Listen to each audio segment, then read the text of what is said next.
What is up, everybody? We are back with our team reviews. We got 3 left. We're on to the Tampa Bay Buccaneers. It is Wednesday, August 23rd, so we're still a couple weeks away from the season happening, so keep that in mind. Things can change. We will do like kind of a wrap-up show, I think, next week. Hopefully, we'll probably record it and get it out maybe Thursday, maybe Friday, because I know most people are going to be drafting over that weekend. So kind of want to get out as much information, see what's changed since we've last recorded. I mean, we started recording the Arizona Cardinals back in July, like right before training camp started. So a lot has changed with a lot of those, especially early teams. But on to Tampa Bay. Dad, we were talking pre-show. It's kind of a tough team. It's like, what do we expect? They're good players if maybe the quarterback situation's better, right? Yeah, definitely. The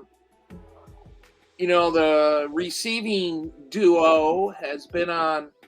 Just think of how many years, it seems like years, we've been talking about Evans and Godwin, as far as like, oh, where do we draft these guys and stuff like that. And they're still playing, but quarterback situation isn't the best in the world, but they're definitely not going to be throwing as much as when Brady was there last year. So that's because they sucked at running. But this could be, a lot of NFL experts are thinking this is gonna kind of be a reset year for Tampa Bay. They could suck, or I think anticipating, that they're not more than a middle of the road team is probably legit. They still got some players from their Super Bowl year, and some of those guys are getting old. They're kind of in salary cap hell because of Brady. But they won a Super Bowl a few years ago, so nothing to complain about. Yeah, definitely. I don't know. It's interesting. Like, I think like Arizona is a situation where they're okay with losing. The whole team, the whole organization is okay with, besides the players, of course, but they're okay with losing because you have a first-year coach and they have job security. This team, you have Todd Bowles. I don't think they're going to, if this team sucks, they're not going to keep Todd Bowles around. Like, what has he done to keep himself around, right, as the head coach? So I think he wants to win. Like, he's not trying to tank. So something to keep in mind there. But we'll get into it. Looking at the quarterback situation, as always, we'll start with that. Fantasy redraft football is what this is for. We'll throw in other things like Dynasty and real football. And half PPR is our rankings and the stats you hear and stuff like that. So hey, just one more thing about Todd Bowles. Yep. It's just kind of funny when he was the defensive coordinator, Bruce Arians was the coach, Todd Bowles was a genius, and that's the way he was thought of and the way he was talked of.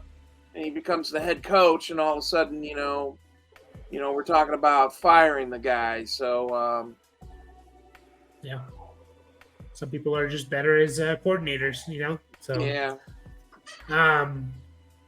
But yes, we are starting with the quarterback situation. It was announced that Baker Mayfield is the QB1 for this team.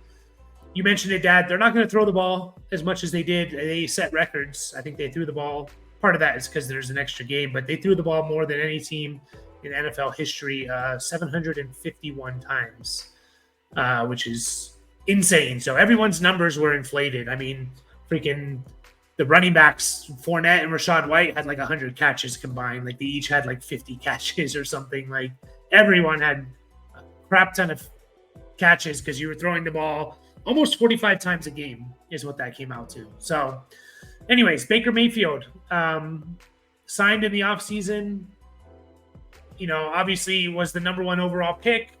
Had a really good rookie year, one of the best rookie years in the history of the NFL in terms of for quarterbacks.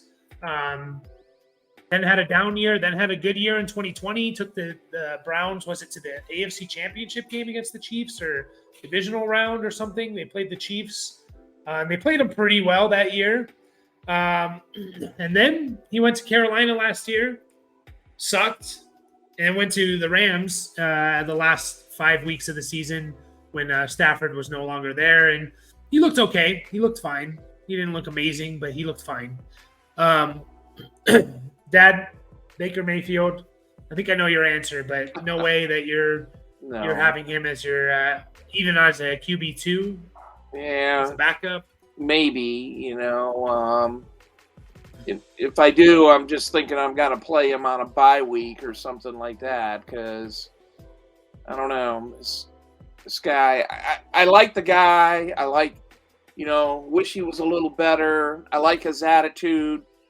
He's kind of flipping everybody off all the time, it seems like, I mean, not literally, but, just his attitude. And wish he was a little better. We're talking fantasy football here. It's just business, fantasy football. So, and Baker's not, he's not, we know there's 32 quarterbacks in the NFL. To me, he's surely in the bottom third of that list. That's in my mind, so. Yeah, it's funny you say that because his ADP actually is QB 32. So I guess I was right. Yeah. And that's with it looks like Trey Lance is in above him, and Kyler Murray is above him, of course. And I don't know. It's basically saying, like, you don't have to draft Baker. I don't expect you to. If you're gonna have two quarterbacks on your roster, get someone with more upside as your backup. Get a Jordan Love, get a Sam Howell, right? Get even a Kyler Murray and wait till he comes. Like, get a guy with more upside. Baker, if he starts playing well, pick him up off the waivers. Like, there's really nothing else to say there. We just hope he can kind of make everyone go on this team, which was what we're going to talk about because there's a lot of fantasy relevant players on this team. So the backup quarterback, Kyle Trask, kind of, I think it's pretty telling that Baker won the job over him. I think it's pretty telling about what Kyle Trask is. Not anyone that you want to have. I mean, he's going into his third year. He was a second-round draft pick. He's been on this team since 2021, studied behind Brady, and they still don't think he's worthy of the starting job. So he is kind of a backup quarterback at this point, in my opinion. So nothing to talk about there. The running backs, though. Rachaad White was there last year. Looked good at times. I mean, it was more of just the pure volume than anything because this team, he was a third-round pick. He didn't look good running the ball. Neither did Leonard Fournette. I think it was a lot of the offensive line, but he averaged 3.7 yards a carry. The thing that boosted Rachaad White up was, and we mentioned it, he had 50 catches, which is crazy. But again, the team threw for 750 times. So now he finds himself as kind of the RB1 here, and there's not a whole lot of competition, in my opinion. You have Chase Edmonds, who's bounced around, never lived up to the hype that he kind of had. Keyshawn Vaughn's been on this team for a few years now, has never done anything. Then you have a rookie in Sean Tucker, who we'll talk about later. But Rachaad White, Dad, I mean, not a whole lot of competition. Is he just going to be like a good running back due to volume, or do you expect someone else to take plays and playing time from him? You can basically draft him in the 6th round, and you're potentially getting a number one running back. No questions asked, right? So are you kind of in on Rachaad White? I am, it can't hurt to have him on your team. And, here we are, his first year was good. He got just enough, to where it's like licking an ice cream cone, that first lick. that we got for Rashad White was pretty good, and we're hoping that that definitely we could that's going to progress to this year. Yeah, for sure. Like, I don't know. It's a very interesting situation because it's like I'm just looking at it, like late sixth round, you can get him late sixth round, and you just look at like the guys going around him. DeAndre Swift, we don't know what his role is on the Eagles. Dalvin Cook sharing time with Brees Hall. Alvin Kamara suspended, and then Jamal Williams is there. Kendra Miller, Isaiah Pacheco. I don't even know if he's practicing yet from his injury. Like James Cook, AJ Dillon, Brian Robinson. Like these are all guys where it's like they're either clear-cut backups or 1Bs on the team, or we don't really know.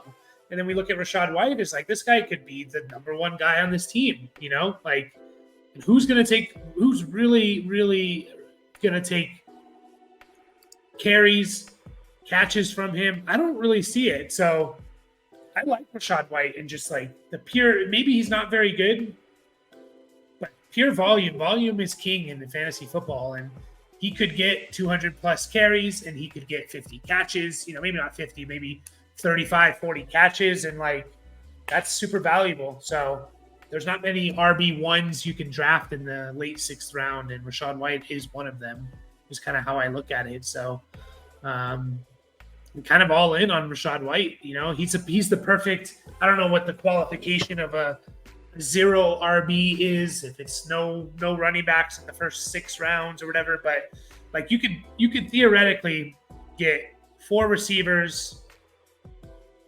5 receivers and a quarterback or a tight end, and Rashad White could be your RB1 in the 7th round. Like that sounds pretty good to me. Like I'm fine with that. You can't plan it that way, but if that's how it works out, like that's awesome. So yeah, no one else. I mean, Chase Edmonds, I'm not worried about. These are like, maybe they'll make an impact. These are going to be waiver wire guys. If they use Chase Edmonds as the pass catcher or Keyshawn Vaughn as the pass catcher, they're more waiver wire guys. Sean Tucker is interesting for Dynasty. The guy was like a workout combine. He wasn't in the combine, but he's a workout warrior. Like the guy is like reported to run in the low 4.3s. We don't know for sure because he didn't do the combine, but he was reported like as a low 4.3s, maybe even in the 4.2s in terms of his 40-yard time. He is good size. He's 5'10", 210. He's a decent size. He looked good at college at Syracuse. The issue with him, and I think it came out recently, like he had like a heart condition, which is basically why he fell in the draft and like wasn't drafted, didn't go to the combine. He had some kind of heart condition, I think. So if that's all cleared up, like Sean Tucker could be a very, very intriguing dynasty play, maybe even a waiver wire ad and redraft. A name to keep an eye on. Like if he's healthy and doesn't have problems with that, I'm super intrigued by him because there's not a whole lot of competition here to where he could just, I think he's really talented and he can kind of shoot up this depth chart. But anything else you want to say on the running backs, Dad? No, it's Rashad White for me, and everybody else. Is he going to last a 17-game season? That's we don't know. So, but starting off, he's not getting a lot of hype and everything else. So we can maybe capitalize on that. Yep, for sure. And yeah, the other guys, keep an eye, like know their names because it is a little unclear how this backfield is going to play out. Know their names; they could be waiver wire guys. So the receivers, we have Mike Evans, we have Chris Godwin. They are. I kind of look at this as the Seattle situation last year with Metcalf and Lockett. Because of the quarterback situation, these guys are getting pushed down. I think maybe a little bit too far, though, in my opinion. So Godwin is being drafted as a mid to late 6th round pick. And Mike Evans is being drafted as a late 7th-round pick, which seems kind of crazy to me. A late 7th-round pick for Mike Evans? Like, are we crazy here? Are we overcorrecting too far, Dad? Like, the guy has never had less than 1,000 yards. You know, he's probably going to catch 8+ touchdowns. Like, what do we do with this situation with Evans and Godwin? Is it strictly the quarterback? What are you doing? Do you like Godwin more than Evans, or how are you approaching it? Yeah, it's I like Evans. You know, I think he's still gonna produce, and you know, I think these guys will still be relevant fantasy guys. You know, maybe not to the volume that we've seen in the past and stuff like that. But, you know, we just look at both of them played with Jameis Winston. So, I mean, all you got to do is go back and look at, you know, the few years with that, you know, what their production was with Jameis Winston, and you know, you can have a little comfort and that they're going to produce something. Yeah. And even going back further with Mike Evans, like, again, never had less than 1,000 yards. And, you know, he wants to break records and things like that. He's done it with Josh McCown, Mike Glennon, Jameis Winston, Ryan Fitzpatrick, obviously Tom Brady. I'm just going through the list of guys here. I think that's all of them. But he's done it with, McCown, Fitzpatrick, Mike Glennon, Jameis Winston, Tom Brady. He's done it with 5 or 6 different guys.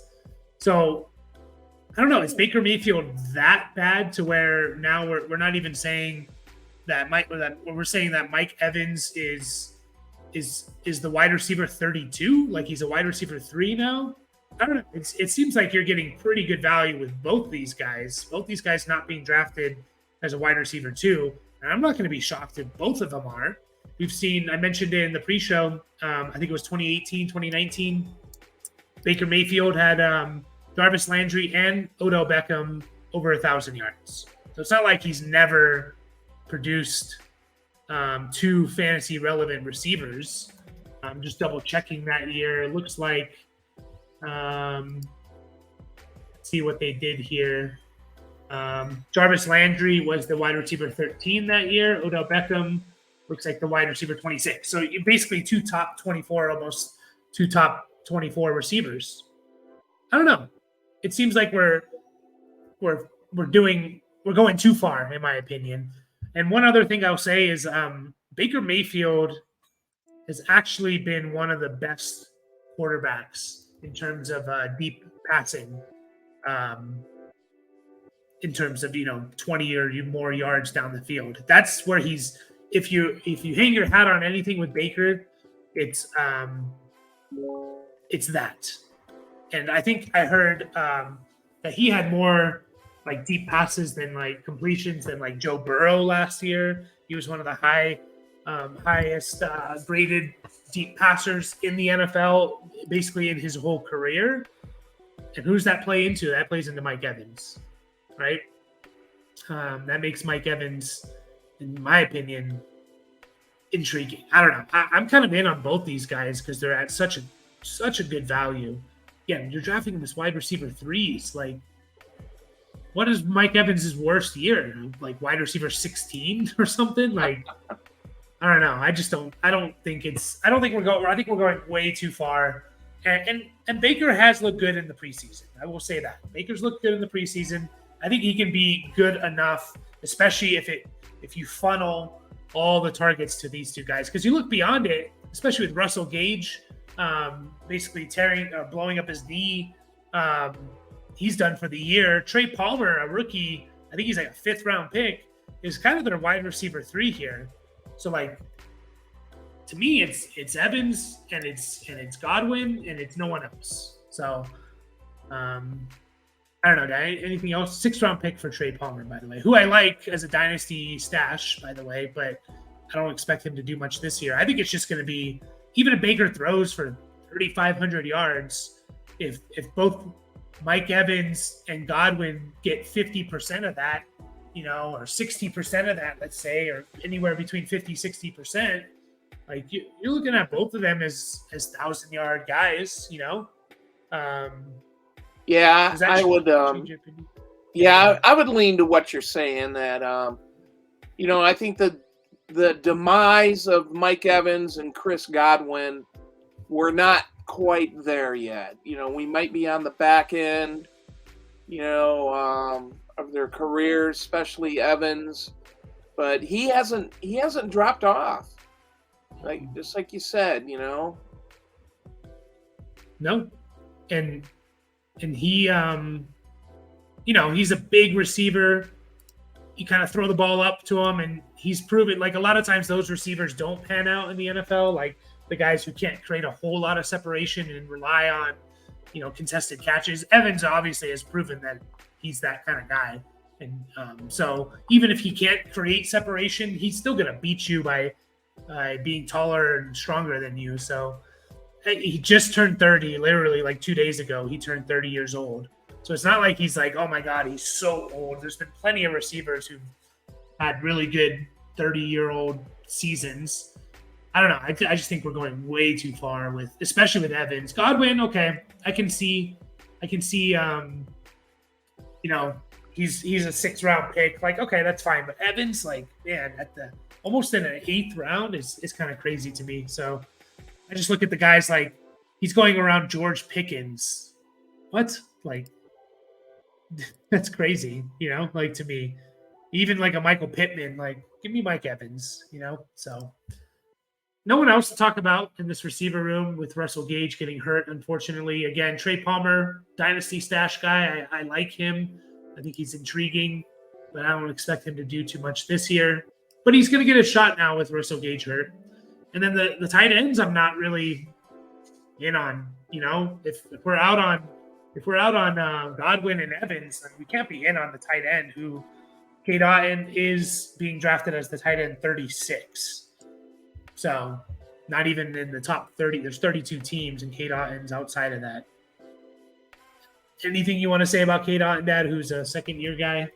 No, not really. So, I mean, yeah, he's a tight end, and tight ends are not going to really make him much of a difference, especially a guy that's going to be on a team that I don't think is going to pass a whole lot.